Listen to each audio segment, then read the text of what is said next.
Good morning, and welcome to the 64th Annual International Convention of Allied Sport Fishing Trades, commonly referred to as ICAST, presented by TakeMeFishing.org. I'm Jesse Simpkins, Vice President of Marketing for St. Croix Rod, and ASA's Board of Directors Chair. Wow, it's great to see everybody here in Orlando. It's been over 2 years since we've gathered together to celebrate our industry and our passion. During this time, we've all had to become more resourceful, each of us individually, our businesses, and our industry. We yearn to come together, to engage with our customers and our friends, all the while living in this semi-isolated Zoom room world. And here we are. In the past 18 months, we learned how to navigate those challenges, all while experiencing the highest growth in our sport we have ever seen. We recognize as an industry, we've been given a gift. It's incumbent upon us to do whatever we can individually and collectively to foster retention. Now, you'll hear more from our friends at the Recreational Boating and Fishing Foundation about those numbers.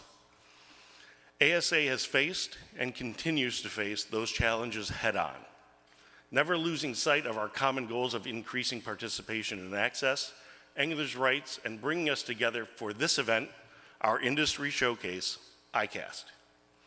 Thank you for being here and sharing in the unique energy that is ICAST. I look forward to seeing every one of you on the show floor. Today, we will hear from RBFF's President and CEO, Frank Peterson, on those great new numbers from the field, and from ASA President Glenn Hughes on the state of the industry. For our keynote, we picked plaid. Brand guru Jay Bear joins us again. I look forward to his unique perspective on the customer experience. This morning, we have the Florida Fish and Wildlife Conservation Commissioners with us, as well as members of the Florida Legislature. Thank you for being here, and thank you for your support. I also want to welcome Janet Coit, who was recently named NOAA Fisheries Assistant Administrator. It was great talking to you last night. Many thanks to our ICAST 2021 sponsors for their commitment to the industry and our association. Thank you very much.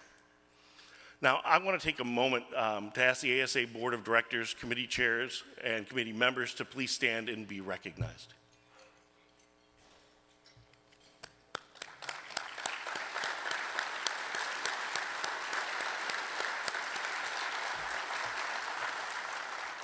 This spring, our members elected 4 people to serve on the board with terms beginning in October. Dave Pfeiffer and Patrick Gill retain their respective seats on the ASA board. I want to welcome Casey Shedd, President of AFCO, and Larry Roberts, Vice President of Merchandising for Academy, to the board. I look forward to serving with each of you. I want you to know that the board has remained vigilant this past 18 months, not letting anything get in the way of moving the association and the industry forward. And a special recognition to the Executive Committee for their unique commitment this year. There's a lot of efforts put into it. I also want to take the time to recognize one person who contributed to the success of the sport we love and who's no longer with us, and that's Ron Lindner. As a boy growing up in the upper Midwest, the Lindners, Al and Ron, were the go-to resource for learning how, what, and why of fishing.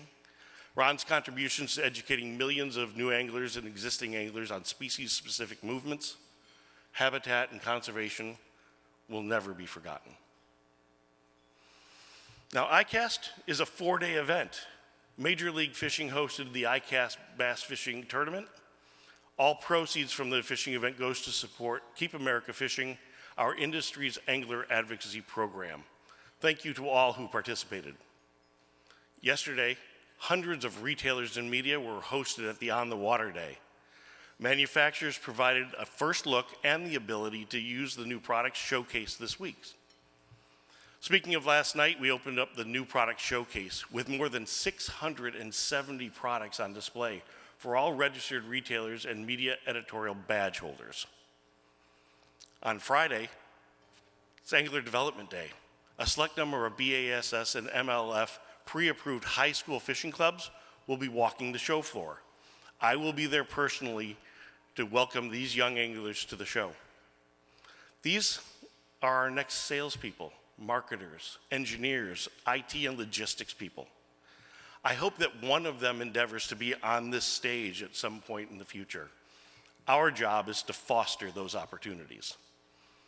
I also encourage you to learn more about ASA's Political Action Committee, the Sport Fishing PAC. Over 100 industry leaders, many of whom are within this room, take part in the industry's PAC. We have seen how a strong PAC opens doors on Capitol Hill that are open to us like never before. On your table is a card with a QR code to scan if you want to learn more, and I encourage you to do so. Looking forward, I ask that you please join us at the Sport Fishing Summit at the Naples Grand Resort in Naples, Florida, October 5th through 8th. Many ask, how can I make a difference? The answer is simple. Attend the summit and get engaged. The summit is ASA's annual meeting where we come together to discuss the business of the association and provide information how to improve your business. It's also a great way to network within the industry. Other than ICAST, it is the best event of the year. I would not miss it if I were you.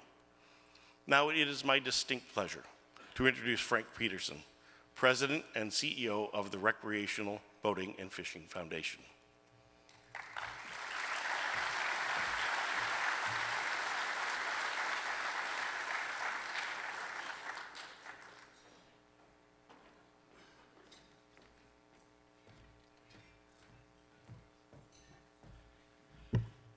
Well, good morning, everybody. How are we doing today? All right? Glad to be back in Orlando. Okay. Jesse, thank you very much. We are proud to be the presenting sponsor of this year's ICAST Industry Breakfast and the overall ICAST show. 2020 was an extraordinary year for fishing. While the COVID-19 pandemic took hold, people turned to the outdoors like never before. They enjoyed activities like fishing because it helped them stay safe and sane during what was a really crazy year.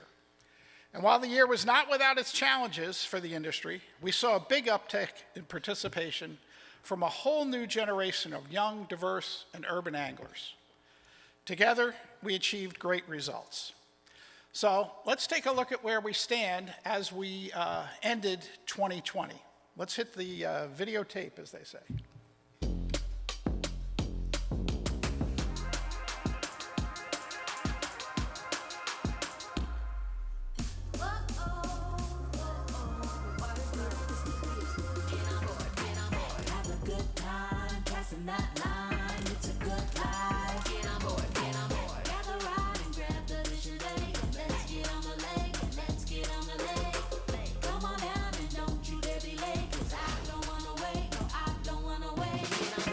Sunshine and a short line, it's a good life. Get on board, have a good time, passing that line, it's a good life. Get on board, get on board.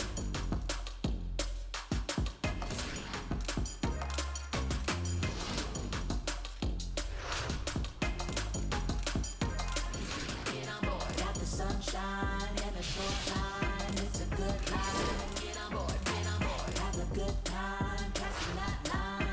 Good life. Get on board, gather round and grab the vision lake. Let's get on the lake, let's get on the lake. Come on down and don't you dare be late, 'cause I don't wanna wait, no, I don't wanna wait. Get on board, get on board.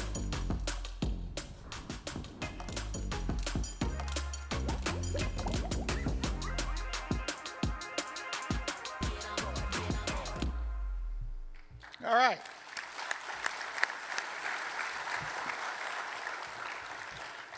I want to thank our partners at MRAA and NMMA for working together last year on that campaign. We're working on it again this year. I am not Glenn Hughes, but he is coming up in a moment. We now have a tremendous opportunity to retain these new anglers. And not only retain them, but continue to go toward our goal of 60 million anglers. 5 years ago, we set a goal. We were at 45 million anglers. We said we want to be 60 million by the end of 2021. and we are within 5 million anglers of that goal. If we have a year like we had this past year, we will make it. So our job now is to keep them as customers for your business, to keep them purchasing their fishing license, supporting conservation. You're going to hear a lot about customer engagement and retention this week, and I encourage you to soak it all in. Your keynote speaker, Jay Baer, will have great insights, and RBFF is hosting 2 lunch and learn sessions, one today and one tomorrow. I encourage you to go to the one today because I'm speaking tomorrow, and today's is going to be better. But anyway, these sessions will provide you with research insights that are going to help you engage and retain these new anglers. I really implore you to take advantage of these opportunities to learn more about these new anglers who represent the future of our sport. We have a lot to celebrate, but we have more to accomplish. So I would hope that we would all get on board this year and accomplish that goal of 60 million anglers by the end of the year. Thank you very much. Have a great show. Look forward to seeing all of you on the show floor today and tomorrow. Take care. And now, Glenn Hughes. Hold on. Good job.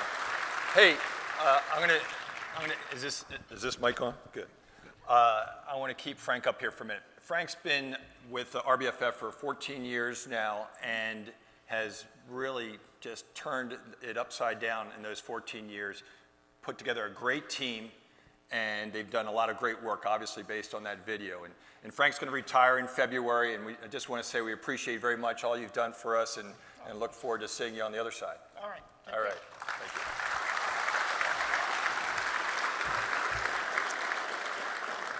All right. Wow. Thanks, everyone, for being here. You don't know how grateful I am to be with you in Orlando today.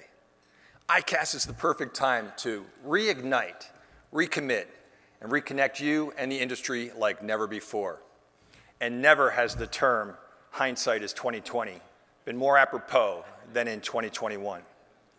We can all look back on 2020 and curse COVID-19, mourn those we've lost, and yet be thankful for the people that had discretionary time and money and use that discretion to spend that time and money on fishing.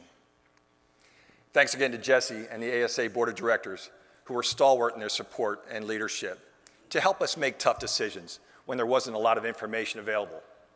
I appreciate their encouragement throughout the year. I've had the good fortune of speaking with hundreds of you this past year. And although you've experienced record sales, I've heard time and again that dealing with production and distribution problems has probably made this the toughest year ever. To the retailers, congratulations on record sales. You now share the awesome responsibility of keeping these anglers and ensuring a positive experience by teaching them how to fish and where to fish and what to use. We're counting on you. Now I'd like to thank the ASA staff. As you were all dealing with record sales, we were dealing with undoing the 2020 in-person ICAST show and creating a virtual show in only 3 months. But the entire team rallied. And even with a smaller staff and many working from home, they performed at an incredibly high level to provide you with one of the very first virtual shows that was viewed by thousands. I'd like to send a special thanks to Diane Carpenter, who's been ASA's CFO for the last 20 years and is retiring at the end of this fiscal year. She will train her replacement, Walt Sisson, who just started this week. Thanks, Diane, on a job well done.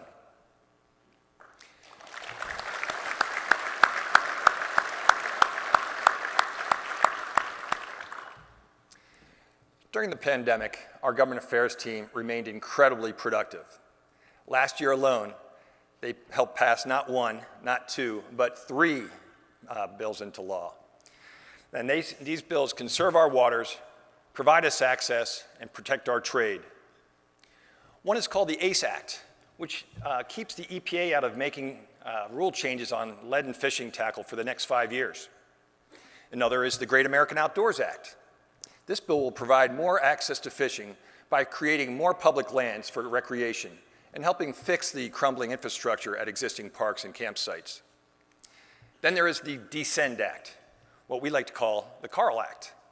Thanks to Carl Lederman and his son Jeffrey on his tireless efforts, sharing with the Congress the sequelizer and how it helps to return fish to the bottom or to the depths unharmed, which leads to lower mortality, more fish, and more fishing days. At the same time, the team helped thwart bad legislation in Maine, where they attempted to outlaw soft plastic baits again. We also helped reduce the take of Atlantic menhaden by commercial fishermen by 10%. That equates to almost 50 million pounds of menhaden each year that will remain now in the Atlantic to feed the game fish we enjoy catching. And then there is 30 by 30, the global effort to conserve 30% of the land and water by 2030.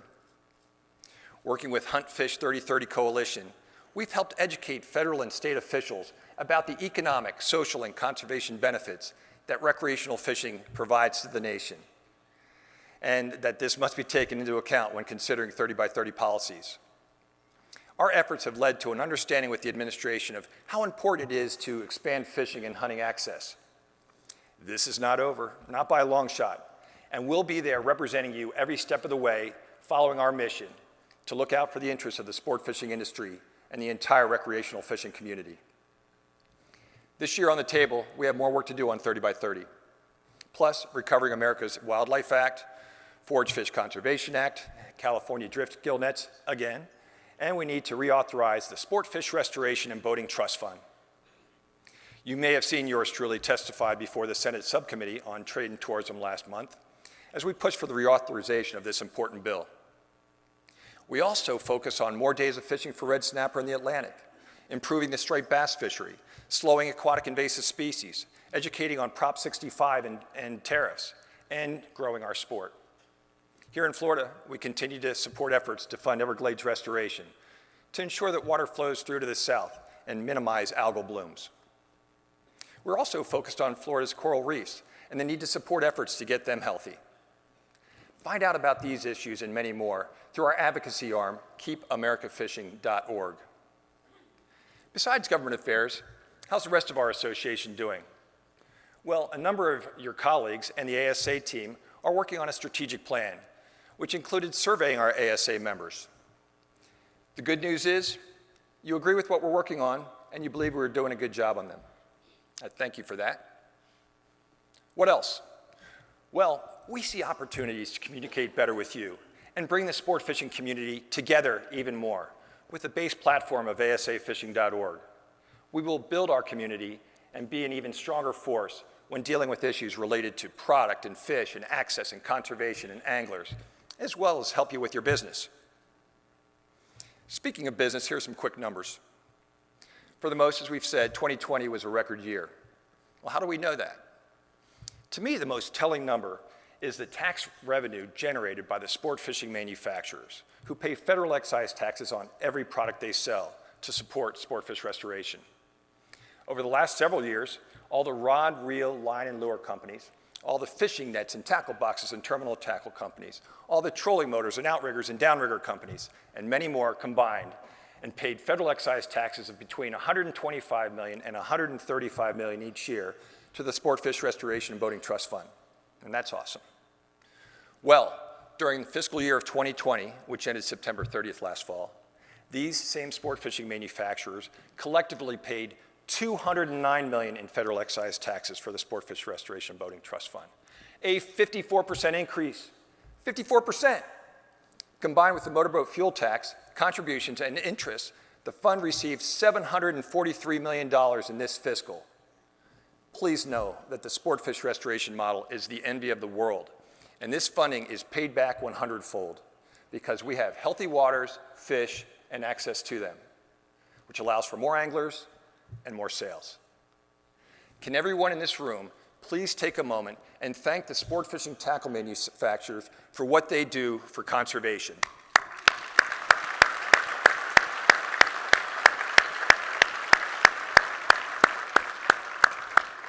Thank you. Another hint things went well last year, we surveyed our fishing tackle retailers and found that 80% of them had an increase in fishing equipment sales of 40% in 2020. The boating industry had similar growth, with registrations of new and used boats up 35% in the last 12 months. We've joined forces with the boating industry and 33 other organizations to form the Outdoor Recreation Roundtable, representing 110,000 businesses. Data from the Bureau of Economic Analysis tells us that the outdoor recreation economy is huge, making up 2.1% of the gross domestic product with $788 billion in economic output, supporting 5.2 million jobs. These powerful numbers help us build the brand that is the outdoor recreation economy, as well as build relationships with those who pass and fulfill key legislation to ensure your businesses succeed in the future. One more point, though, today. I want to make sure that the retailers and media remember that they can continue to vote until 2 p.m. for the best of category winners in the new product showcase. Then we're going to meet back right here at 6 o'clock tonight for this evening's Chairman's Industry Awards reception, sponsored by St. Croix Rod, when we're going to announce all 30 winners of the best of categories.